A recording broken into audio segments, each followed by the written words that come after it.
Right, so going back to the stance that we've just done in the first video clip, now we're going to start talking about the terms. So imagine I have a straight line coming right through my nose and cutting me into an equal left and right.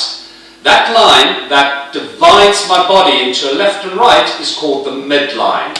And the midline is important in terms of understanding some of the terminology that we'll now use. So any point that lies towards this midline, towards the middle, is called medial. So think of middle and medial. Any point that lies away from that midline is called lateral. So if you're a lateral thinker, you think very broadly. So lateral is away from the midline.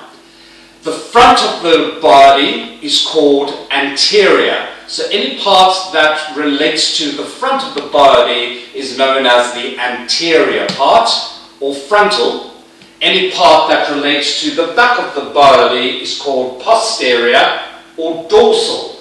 Dorsal is important because we'll note some of the muscles will have the name dorsal or dorsi to refer to the back. For example, one of the large muscles that intervenes into the back is called the latissimus dorsi.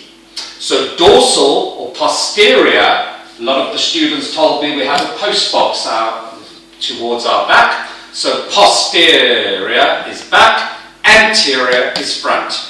Any point that lies towards the head, so any point that lies upwards towards the head is called superior. So imagine someone who has a big head thinks they are superior. And the opposite, anything towards the feet or the tail end is known as inferior.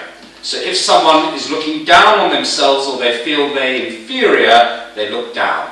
Okay? Another word for superior is called cranial, and another word for inferior is called caudal, because caudal from the Latin root pertains to tail. The last few points I just want to note as well. Any point that lies towards the beginning of a segment, so for example the beginning of a joint, we call proximal. So proximal, often students confuse this with the same as superior. Superior generally relates to other structures within the body, but a segment, a joint, we talk about the superior or top end being the proximal end. The point away from that is known as distal. So distal, further away, proximal towards the top. And that's important, for example, when we look at the hand or the feet, what we'll know is that we've got little bones that make up our fingers called phalanges, and we'll talk about the proximal, the middle, and the distal. So proximal will be the top one, then there's a middle one, and the distal one would be the bottom one. So now what I want you to do is just use this as a guide and go and explore other terms that you may come across. For example, surface, on the outside. Deep, inwards, deep inside. Another word for deep is profund.